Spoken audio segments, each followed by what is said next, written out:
अंबरनाथच्या मोरिवली एमआयडीसीतून मागील काही दिवसांपासून दररोज गॅस सोडला जात असल्याचं एबी फास्ट न्यूजनं सातत्यानं समोर आणलं होतं. इतक्यावरच न थांबता खासदार डॉक्टर श्रीकांत शिंदे आणि एमपीसीबी अधिकाऱ्यांकडे कारवाईसाठी पाठपुरावा केला होता. याची दखल घेत एमपीसीबी अधिकाऱ्यांनी बुधवारी रात्री मोरिवली एमआयडीसीतील 30 रासायनिक कंपन्यांना अचानक भेटी देत पाहणी केली.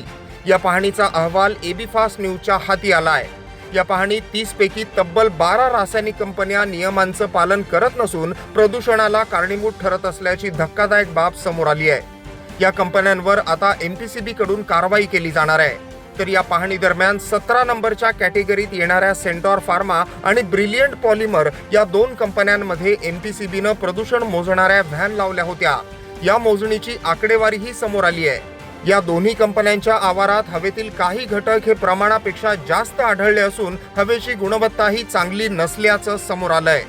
या पाहणीत दोषी आढळलेल्या प्रदूषणकारी कंपन्यांवर एमपीसीबीनं आता थातुरमातुर कारवाई न करता कठोर कारवाई करण्याची आवश्यकता आहे.